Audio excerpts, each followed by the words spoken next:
entiende, pero hay un grupo de gente que no lo entiende. Temas políticos, la tradición del chaquear para poder sembrar, intereses económicos de grandes empresarios, que a veces es un poco difícil de entender cómo el hombre le hace tanto daño al hombre, o se hace tanto daño. Estamos acompañados de Waldo Vargas, él es docente e investigador, y con él vamos a analizar esta posible crisis alimentaria por los incendios y las sequías. Waldo, como siempre, es grato tenerte en los estudios de RTP. Permíteme comenzar con algo que mencionaba la nota al cerrar. Han muerto muchos polinizadores. En los lugares donde no existen los polinizadores, las abejitas, algunos otros insectos que logran hacer la polinización, no existen frutos.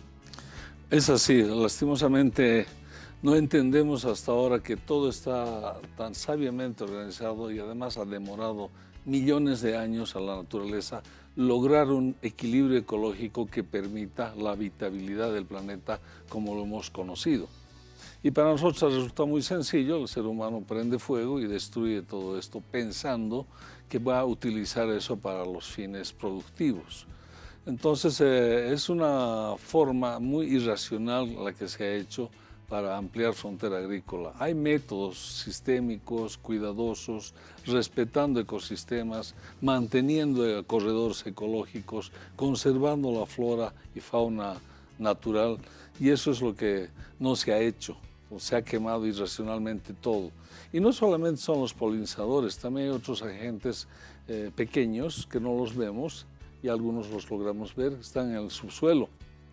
Los pequeños microbios, bacterias que trabajan en asociación con las raíces, sintetizan los minerales y permiten la alimentación de las plantas. Es todo un sistema muy complejo el que hemos destruido simplemente quemando.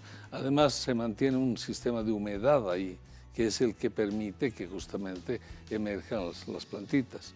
Eso es lo que se ha quemado, esos microorganismos tampoco existen, entonces se va a tener que hacer todo un proceso de conformación de nuevo suelo, con mayor inversión, si se quiere garantizar un proceso de cultivo productivo, pero realmente el daño es muy grande.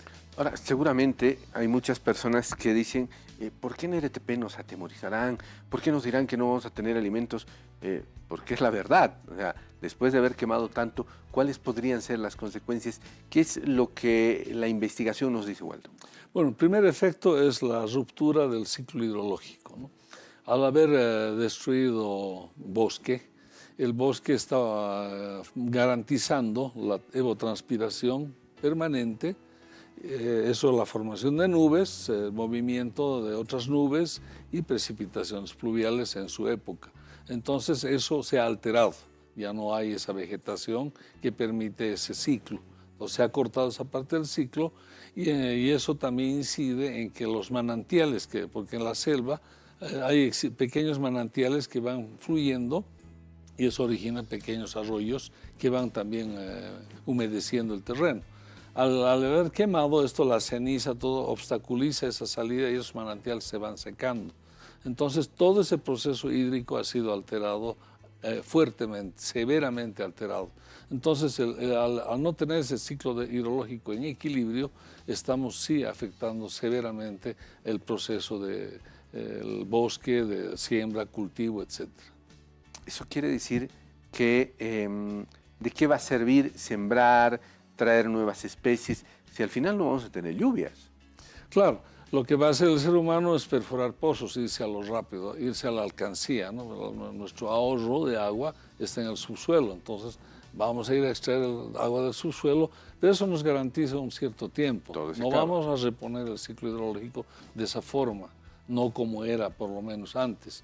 Entonces eso va también a afectar y va a hacer otros trastornos. ¿Eso qué implica? Lo que no se está viendo es que afecta a ciertas especies que ya no pueden reponerse y se extinguen. Vamos a perder especies también. Entonces se va a conformar un nuevo equilibrio ecológico allí entre las plantas insertadas, porque vamos a llevar o nuevas especies allí a plantar que son productivas para el ser humano, que le implican recursos, y el agua se va a alterar de todas maneras. Entonces, pasado eso, el subsuelo también se agota porque no hay recarga normal, como antes había con el bosque. Entonces, también va a ir mermando su cantidad y su calidad del agua subterránea también.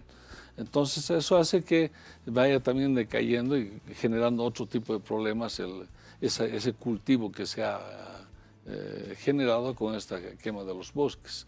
Finalmente, eso va a ocasionar que se inicie un proceso de desertificación en la región, y eso es lo que más nos preocupa, porque habría que pensar en cómo garantizar de que no se inicie esa desertificación en la zona.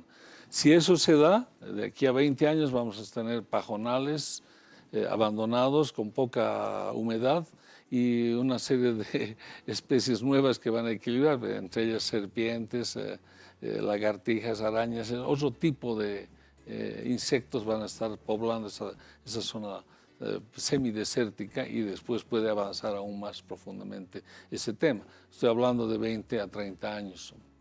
Waldo, ¿qué se debe hacer con estas malas personas?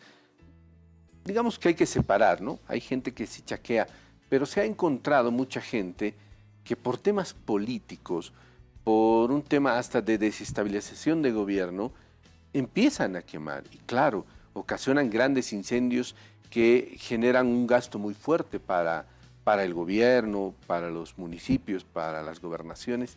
¿Qué hacer con esta gente? ¿Se debería endurecer las sanciones? ¿Cuál es tu percepción? Definitivamente. De hecho, no solo endurecer, sino hacer cumplir. Lo que pasa es que no se ha hecho cumplir los procedimientos y las normas, por una parte. Por otra, el asunto de las quemas está fácilmente controlado por ABT. Ellos saben en qué momento se va a quemar.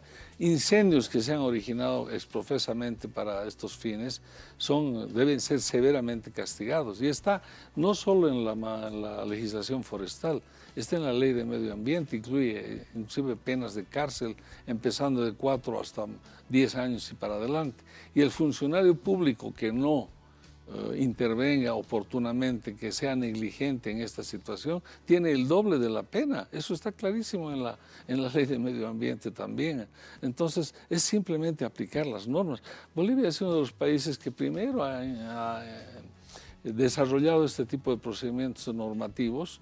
Ha sido un ejemplo para muchos países de Latinoamérica, y hoy en día estamos a la saga porque justamente ha habido una inacción en la gestión ambiental. No se ha querido mirar, ¿no?, con ojos de cumplimiento de ley este tipo de acciones tan negativas para nuestro ambiente. Bien, Waldo, como siempre es grato tenerte acá en ETP para hablar sobre estos temas que son preocupantes y que la gente tiene que empezar a comprenderlos. Así es. Bueno, muchas gracias, muy buenos días. Ahí está Waldo Vargas, docente e investigador, haciendo un análisis de la posible crisis alimentaria que se viene